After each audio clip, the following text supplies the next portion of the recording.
Hi guys. It's been a while. Yeah, I'm not doing very good at this YouTube thing, to be honest.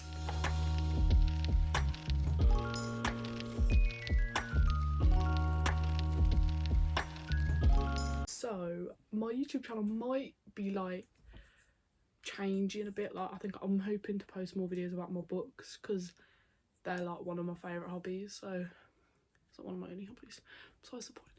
So yeah, like my YouTube channel might change this, or I'll like do like a video like every Friday about my books, and then maybe on like a Monday, Tuesday do something else, which is like what I used to do. But I'm not 100% sure yet. But I just want to do something I enjoy. I don't want to make this channel just to get views and subscribers and stuff, because that's just not my vibe. So I'm hoping that I can post just about what I enjoy, just my books, which I originally didn't want to do because I didn't think anyone would want to watch or care about it, but I don't care anymore. I just want to talk about my favourite thing, so that's what I'm going to do. So yeah, this video is going to be about my 2023 bookshelf. So at the end of 2023, what my bookshelf was like, and then hopefully I'll do one next year about what my 2024 bookshelf looks like, and then go from there. Okay, so I'm going to start here. The order of my bookshelf is, I do it in the order that I've read them, but I feel like at the start, I feel like there's some books that I read online and I bought them in physical copies. Some of them I reread, to them when I reread them I move them to where I reread them, if that makes sense. And so yeah, so I started off, this was my very first book. So I'll just move these. I literally don't have enough room. Hopefully I can get a new bookshelf, but for the moment I'm just sticking with what I've got. Here's my little Lego dolphin, which is very cute. That's another hobby that I've started getting into now, Legos. So maybe I could stream like building a Lego set or something, I really don't know. Anyway, so here is the first book. Obviously not the first book, but the first book like since I started reading again, which was about start of 2020. So I've been reading for 4 years. That is so crazy. It's not 4 but 3 years, obviously 2024 will be 4 years of reading. That's crazy. But yeah, this was the first book Mum and Dad ever got me, which I was quite surprised, to be honest. Anyone's read it. It's quite underrated, you know, that they're quite good, but I've never really bothered reading the rest of the series because my kind of reading taste has kind of changed since then. But yeah, so here's the book, and then if you want the blurb, you can just like pause and read that. But yeah, this one's actually pretty good. But yeah, it's the first book. And so after that, We Were Liars. Come on, book talk. Yeah, I mean, like, book talks where I get most of my inspiration from my books from. Then we've got Josh and Hazel's Guide to Not Dating. I'm a sucker for a pregnancy trope, and I believe this has a pregnancy trope in it. I'm not 100% sure. Or was it fake dating? It was one of them. And I'm a sucker for a fake dating. Then One of Us Is Lying. The film series did not do it justice. It did not do it justice at all. I was kind of let down by the series. I haven't watched the rest of the seasons that they've released. We've got Cool Prince. This was my first time tabbing, and I struggled. Like, I didn't know what I was supposed to tab. So like when I loved like a scene or something, I just tabbed it. But I'm not officially sure how you're supposed to tab books. But yeah, I just tabbed it yellow. It's like Cool Prince by Holly Black. And then we've got The Spanish Love Deception. Beautiful. I loved it. I did. I thought it was great. And I will not.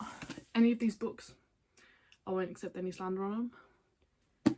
Maybe some books over there that I loved it when I first started reading them, but then I didn't. But we'll get to that. So Spanish Love Deception, very good. Recommend. And then we've got Terms and Conditions. Now this might irritate some people, but I read the second one first before I read the first one, which is the fine print. So I read this one first and I loved it. Like Declan and Iris, I absolutely loved them. And so yeah, Lauren Asher can never do any wrong. But then when I read this, I was like, I enjoyed it, but I don't know, I preferred Declan and Iris to Ronan. I don't know, it just wasn't, it didn't hit as bad as like terms and conditions did, and I'm a sucker for a billionaire romance as well, like CEO. It's great. And so yeah, I loved it, but then that one kind of let me down. And then Twisted Love. This book is really good. The only thing that got me was the singing at the end. Alex's singing, it really made me chuckle. It was so, like, the second-hand embarrassment I got from it just wasn't great. So obviously next I read Twisted Games, which is the second book, and this one is, I don't know if it's my favourite one or not. It's between this one and Twisted Lies, of which one is my favourite in the series. Is it Twisted Lies or Twisted Hate? It's definitely not. Yeah, it's definitely not Twisted Hate, which was Josh and Jules' book. That really made me want to scream. But yeah, this one is really good. And if you're starting into reading, the Twisted series is pretty good for. But yeah, I just don't get the slander. I don't know why people slander books, and like on BookTok people will judge people for what they read. I'm like, why? You just like, it's just reading at the end of the day, you know what I mean? And then, so this was the start of last year, so the start of 2023. I got this for Christmas. And so yeah, this is the book I started with the year, last year. Misfit. Is this the one with the multiple point of views? I think it might be. Or is that girl? Yeah. Oh, the only thing that got me with this book is that there's so many different points of views, and it just gets so confusing. And so like when they brought the second one out, I was like, if it's the same, I'm not gonna bother, because I couldn't, like, I was like, wait, so who's actually the love interest in this? And it was like, there were so many different points of views, I got so confused. So I was like, yeah, the next book maybe not, because it was just way too confusing for my life. Alright, and then we've got, I think it was Good Girl Complex, which was, I love this.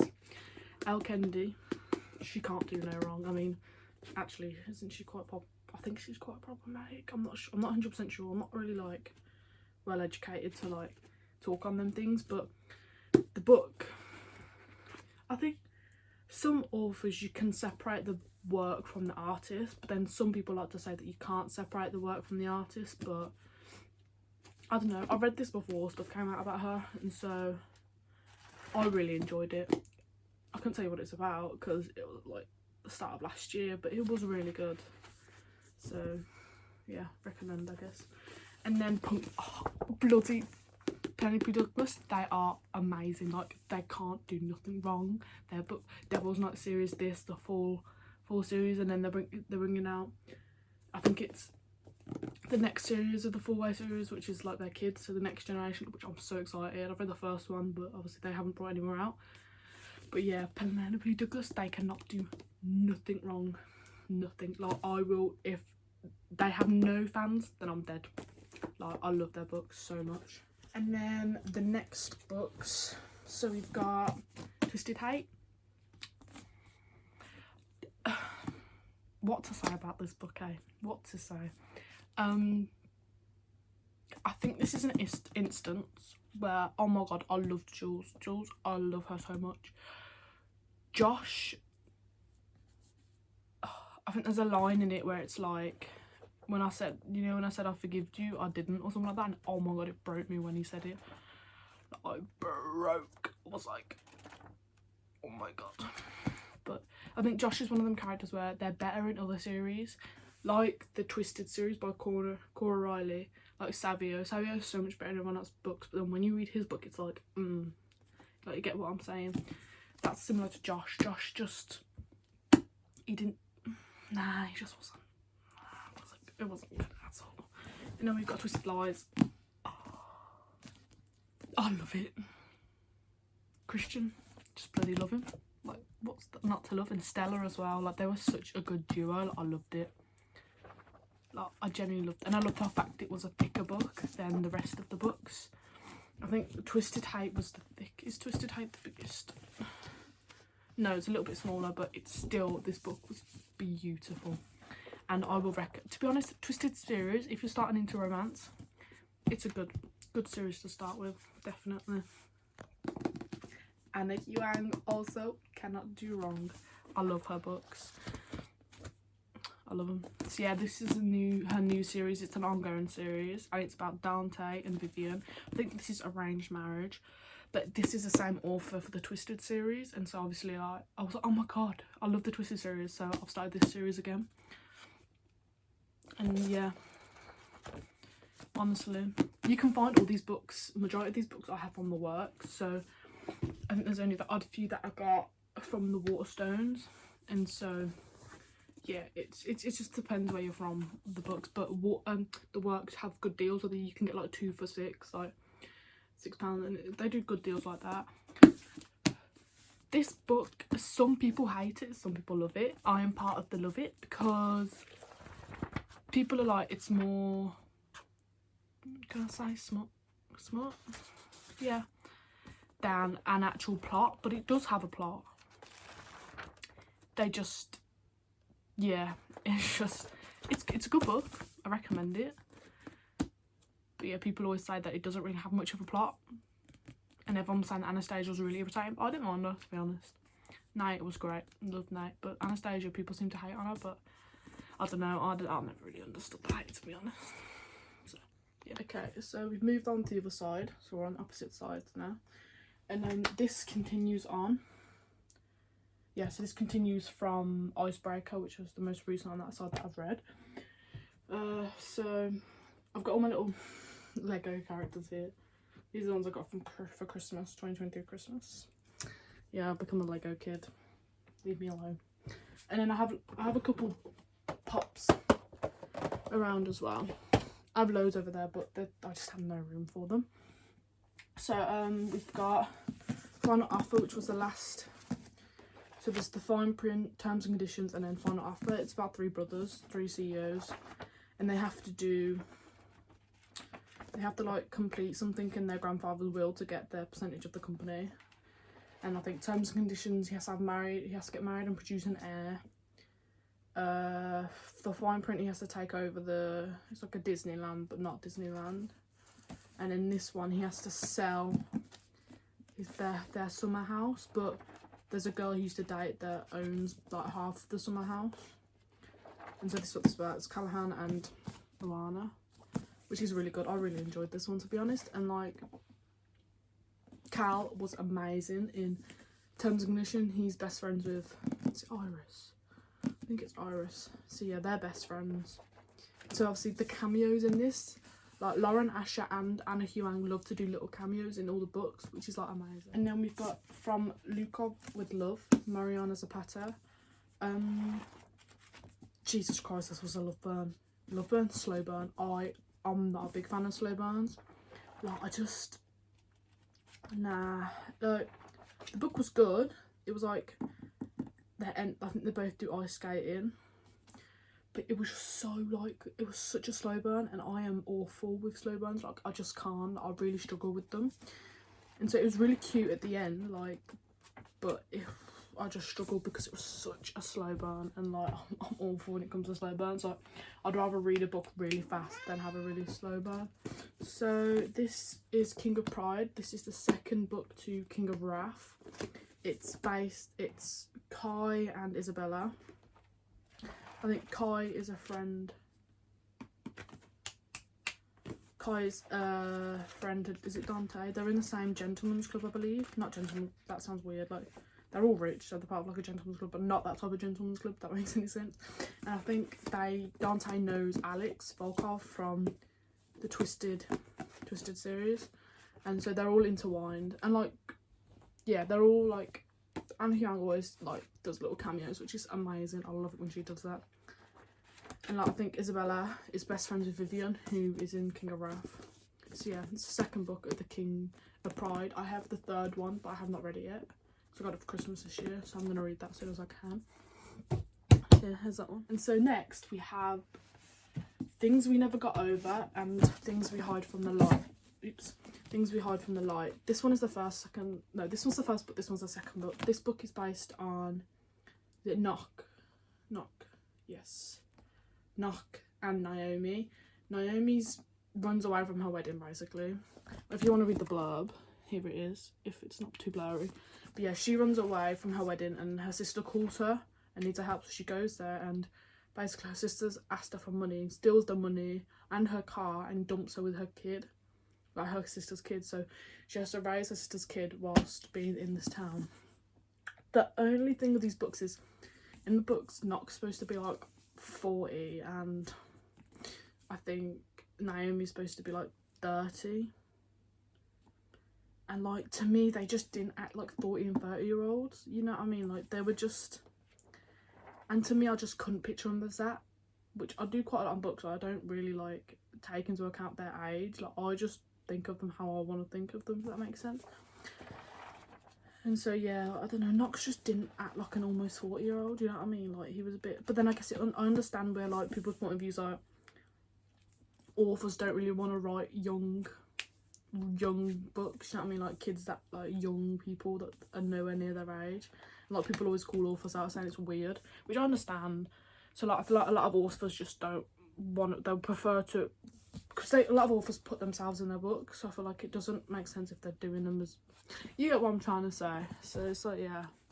And then obviously Things We Hide from the Light is Knox's brother Nash. I love Nash so much. I love Nash, he's amazing, I love him.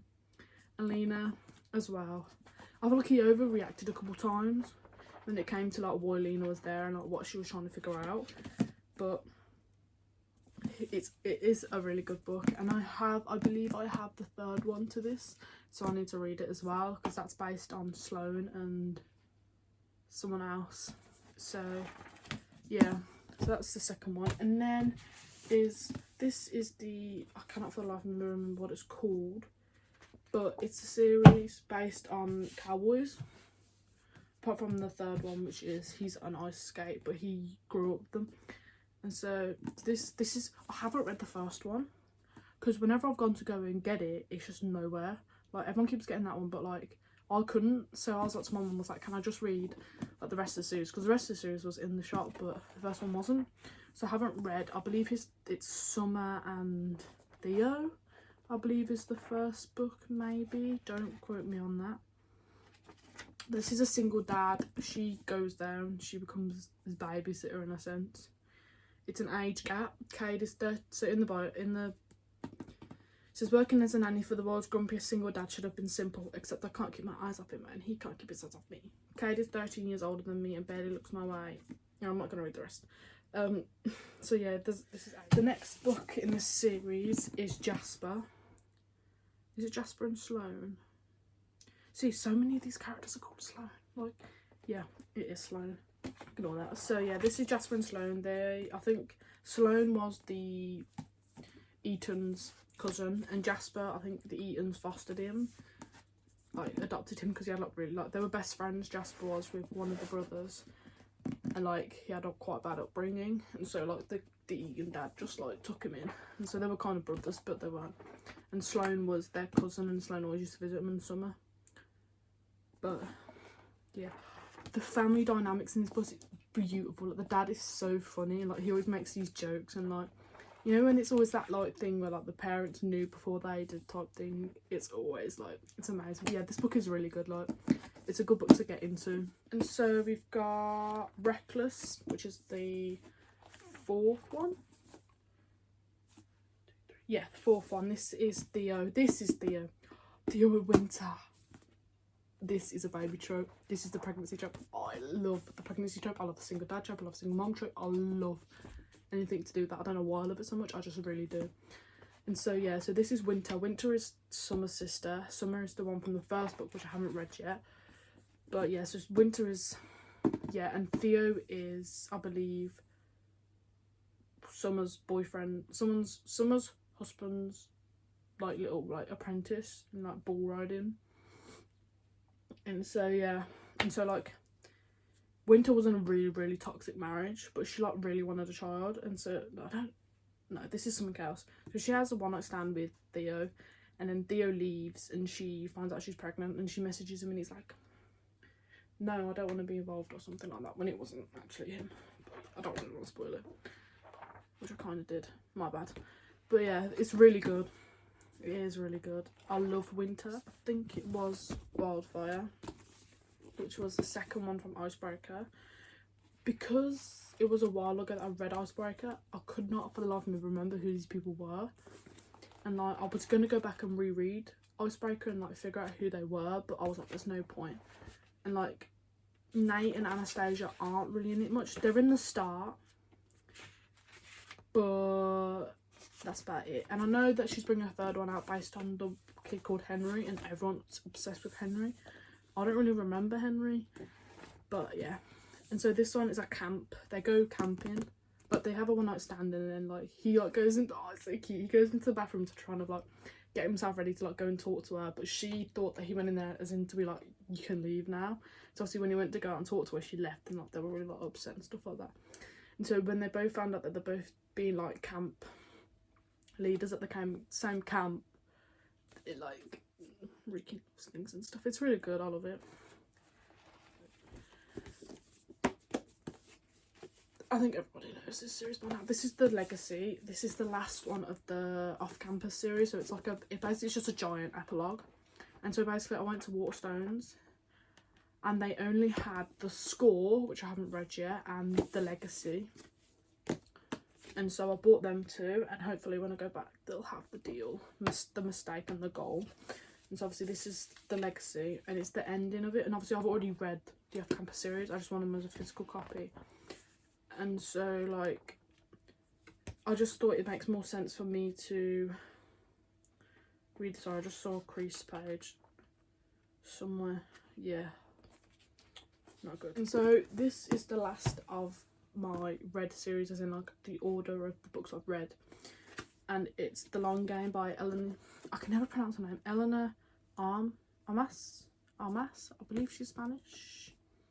I don't know, but yeah, this was a same author for God, I'm losing my brain today, The Spanish Love Deception. She's also got a book called like The American Roommate Experiment, which I have, but I have not read yet. So this is about, I think her dad like owns quite a popular football club, and like she does something that like is really bad for like publicity wise, and her dad basically sends her off to this small town to like coach a young football team, but she thinks they're all lads, but they're not. They're young like 8-year-old girls. And Cameron is a goalkeeper for a really popular team, but an incident happens, and I think he just goes, like he disappears, and then obviously he's found at this small town where she is. So obviously they both built teams together to coach the girls. So yeah. Here is the Shatter Me series by, I'm really bad at pronouncing names, Tahiri Mafi. Yeah, she's married to the guy that wrote Fault in Our Stars, I believe. John Green, is that his name? I don't know. Anyway, so this is a Shatter Me series. I read this because TikTok told me to. Well, BookTok told me to. And so these were pretty good. Ignite Me was pretty good. It's just it got to the end and it was very like drawn out. Like the plot just wasn't it. Like she was just like adding more to make the book series longer, and it just wasn't.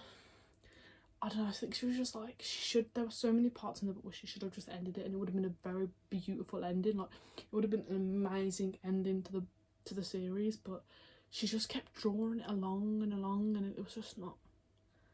And tell me why Aaron Warner was 5, was it 5'7"? Was it 5'9"? It was one of them. I think it was 5'7" actually. She said that he was 5'.